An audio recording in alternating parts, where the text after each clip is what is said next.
very careful not to use the T word. This is not a trophy. England and Australia do not compete for the right to win this. It is a symbol, a representation of cricket between the two nations. Yes, the winning captain holds up something that looks a lot like this. It's a high-class replica. There's two reasons why he holds up a high-class replica. One, this was never designed as a trophy. It doesn't actually belong to people who can present it as a trophy. It was a joke. I'll explain the story in a minute. And secondly, less importantly, it's 133 years old. It's very fragile. If you give it to a cricketer, they'll break it in about 5 seconds. So it's too delicate to give to cricketers. So whenever you see cricketers holding this up, whenever you see it on TV with a cricketer, 99.99% of the time it will be a high-class replica. Or, as was the case in 2011 when England won in Australia, and Andrew Strauss, the winning captain, was going to be presented with the replica. There's one in England, one in Australia. The Australians at Sydney couldn't find the high-class replica. I think they were sulking because England had won. So somebody had to rush out to the gift shop and buy a cheap $50 replica of it. Still has a price tag on the bottom to Andrew Strauss. But this guy goes all the way, his history goes all the way back to 1882. England and Australia are the two countries who are playing Test match cricket. The home side always wins, and in 1882 there's one Test here in England, not here at Lord's, it's at the other ground in London, south of the river, the Oval. There were no covered pitches in those days. It's a very wet summer, so it's a very low-scoring match. And England are left batting second. To win the game, they just need 85 runs. They've never lost to Australia in England, and they've got plenty of time. And everybody thinks they're going to win, and particularly when England advance to 51 for the loss of just 2 wickets. Victory seems assured. The crowd thinks so, the newspaper writers think so, the umpires think so, England thinks so.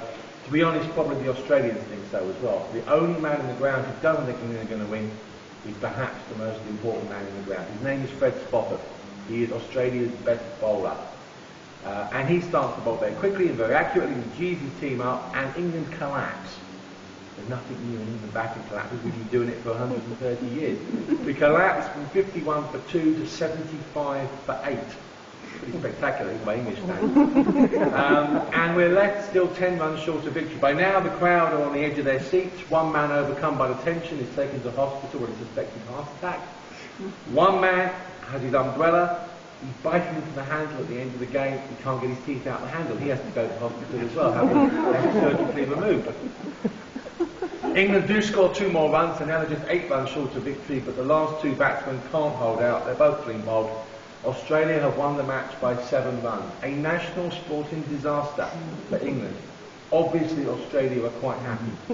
They sail back to Australia, they're treated as heroes. In this country, there is a report of the match in the Sporting Times, and embedded in the report there is, lined in black, a mock obituary. In affectionate remembrance of English cricket, which died on the 29th of August 1882 at the Kennington Oval.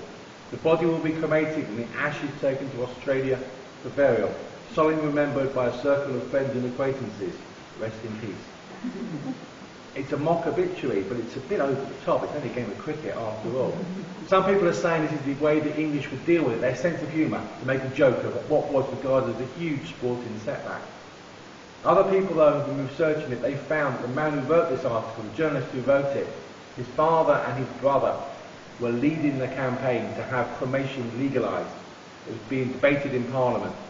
In 1882, you couldn't cremate a body, you could only bury a body, and they were running out of space in churchyards and graveyards, so cremation was being considered. And by using cricket to link it to that argument, it would perhaps draw it to more people's attention. And anyway, this phrase, the ashes, sort of stuck. People started talking about the ashes of English cricket. England were off to Australia that winter. England's captain, the son of a lord, a man called the Honourable Ivo Blythe, sort of says before he goes with his team, he says, we're going to go to Australia, we're going to win back those ashes. And Australia's captain was slightly more down-to-earth, Billy Murdoch. He says when he hears this, he says, well, we're going to try and keep hold of the ashes. But there's nothing actually tangible to represent them. England sailed down to Australia in those days. You have to remember it took 8 weeks to sail down to Australia. The tour would last 3 or 4 months. There'd be lots of socialising, very little cricket, sort of dinners and dances and fetes and adventures into the outback and afternoon tea dances, what have you, all sorts of things. And then occasionally they play some cricket in between it. And of course it was very much the upper classes. England's mainly were made up of amateurs, gentlemen, who played the game because they liked to play the game, they weren't paid for it, and the Australians very much slightly more professionally orientated, but they still had elements of class amongst their team as well. And one of England's hosts was a man called Sir William Clark. He was the president of the Melbourne Cricket Club, and he had his house just outside Melbourne. He had his own private railway station. He had his own private cricket ground. He invited England to stay with him, and he challenged them to a match, Christmas 1882. And England won.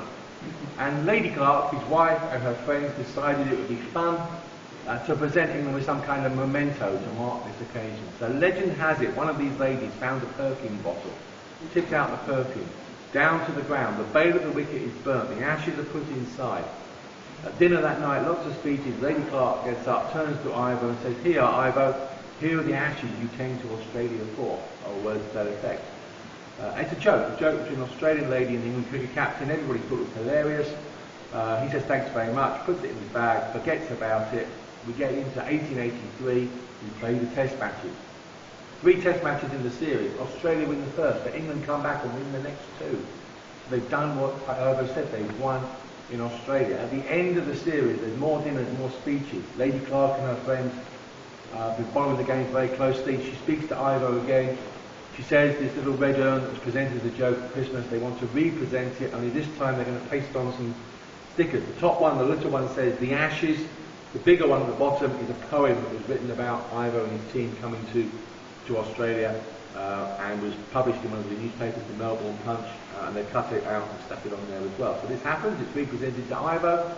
Once again he says thanks very much, puts it in his bag, goes back to England. But he comes back to Australia very, very quickly. He comes back for a very good reason.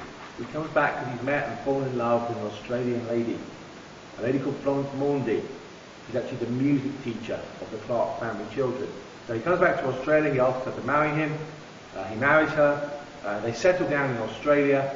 This is on his mantelpiece.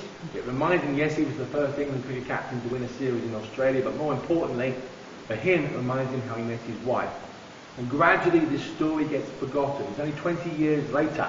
England win in Australia again, and a man called Pelham Warner was the England captain. He writes a book, How He Regained the Ashes. And it's since then that the series has gone on, become bigger and bigger to the high profile that they are today. Very, very intense rivalry between England and Australia.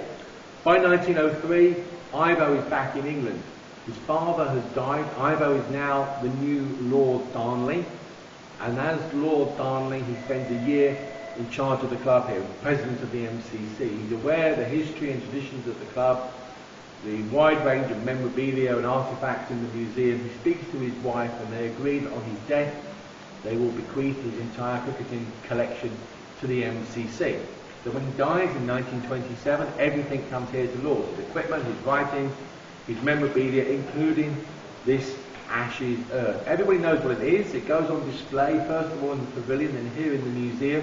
It's photographed, it's used, it's painted, it's used for marketing and publicity purposes for the series with England and Australia.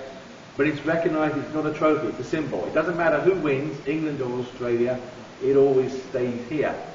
Now, this is fine until we get to the 1990s, when Australia started beating England with annoying frequency. 8 series in a row, and the great Australian players of that great team, I mean, they beat everybody basically apart, including England, too many times. But the great players of that team, Mark Taylor, the War brothers, Shane Warne, Gillespie Gilchrist, Ian Healy, etc., they said, look, keep beating you, Poms. We have the replica, but we want the real thing. Can we have the actual trophy back? Very carefully explained to them it's not a trophy, for reasons I just explained. However, in the interest of goodwill between England and Australia, what we will do is England, MCC and Cricket Australia agreed to speak to Waterford Bristol, and they produced this in 1999. It's called the Ashes Trophy. You see, it's the same shape. It has the poem engraved on it. It says 1999. This has also been presented to the winning captain as a transferable trophy. So in 2013, England won the series. Alex Cook was presented with this. In the winter of 2013, England travelled to Australia. This went with them. It was on display throughout the summer in Melbourne. Actually, by the end of the first day, it was pretty obvious it wasn't going to come back. Australia won that series 5-0. So it was on display at Melbourne throughout 2014, and the Australians brought it back last summer. It was on display here through the summer. England won the series, so it's here at the moment. It will go back with England when they next tour Australia, and at the end of that series, when England have won, they'll bring it back. Yeah, so it's a transferable trophy, basically, is what I'm saying.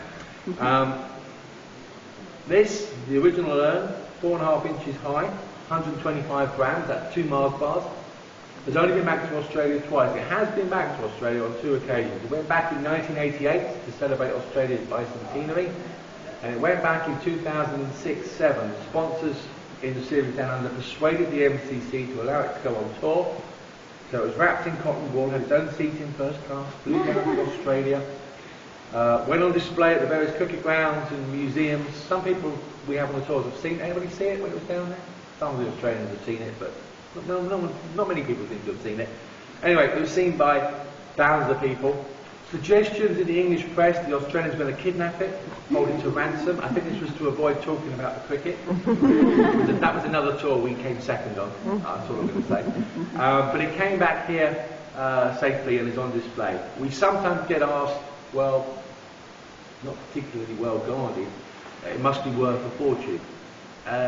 Yes and no. As a piece of damaged 19th century pottery, it's not worth an awful lot of money. As a piece of cricketing memorabilia, you can't put a price on it. Having said that, if somebody stole this, what could they do with it? It's a one-off unique item, so you can't sell it and you can't display it because everyone knows you've got it, so you'll be arrested for stealing it. So it might as well stay here for us all to have a look at. Today, England, Australia is huge in the world of cricket, other sports as well, rugby union, rugby league, speedway, anything England and Australia play against is invariably known as an Ashes Test series. They play tiddlywinks against each other, it'd be the tiddlywinks Ashes probably. It doesn't matter, it's all thanks to Lady Clark and this perfume bottle of 1882. So certainly not a trophy, and very much a trophy.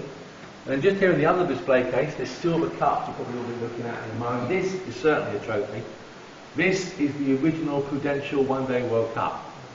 1975, the decision was made to play an international one-day tournament with the final here at Lord's. Prudential Insurance found this trophy in their basement. It's over 100 years old, it's solid silver. They were sponsoring the tournament, so this was the trophy.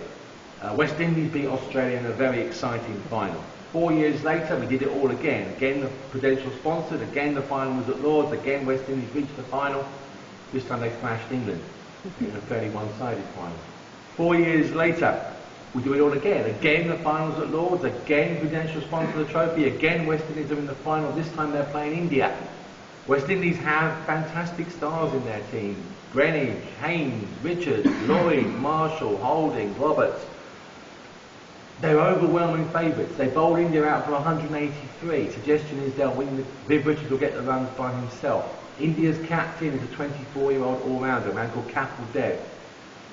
He's disappointed because his bowlers have allowed West Indies to get off to a flying start.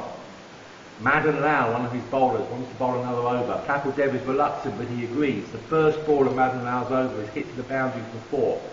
Kapil Dev chases after the ball himself, he goes over the boundary rope, he throws it back in disgust to his bowler.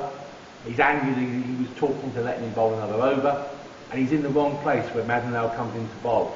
He's in the wrong place where he should be, but he's in the right place to only run 10-15 yards, take a fantastic catch to dismiss Vivian Richards. There's a maxim in cricket, catches win matches. Well, this certainly was the case because it inspired the Indians and seemed to deflate the West Indies. Mahinda Amrinath, the opening batsman, came on to bowl. He's bowling the ball up. I remember watching it on TV. The ball was moving like a banana all over the place. And the West Indies collapsed to 140 all out. So India shocked the West Indies, shocked the world of cricket. Let's be honest, they shocked India as well. And Kapil Dev lifts this trophy at the age of 24. Now India wanted to take it back to India to show the people of India. Prudential were reluctant to allow the trophy to leave this country, but they agreed. It went to India for a week. A copy was made. The copy is now on display in Mumbai, and the trophy came back here. 4 years later, when the World Cup was next played, it was played in India. Prudential declined to sponsor the tournament. They said, well, you also can't use our trophy. So a new sponsor was found and a new trophy commissioned, and Australia won that tournament. Well, to get it accurately, England lost that tournament. We still don't know how England lost. Australia won, they sneaked over the line, and then they've gone on to win it too many times since then. India have won it again, Sri Lanka, Pakistan have won it. England are still waiting to win the tournament. But the tournament comes back to England in 2019, and the final here at Lord's again. So hopefully England will be able to lift the trophy for once more. But this is the original one-day World Cup, and as you look at it, you'll see there's only 3 names on it. West Indies twice, and India. So make sure you've got your photographs of what you need, and then follow me down the stairs. Please be careful coming down the stairs. The handrail stops with 2 stairs to go. People get distracted by the pictures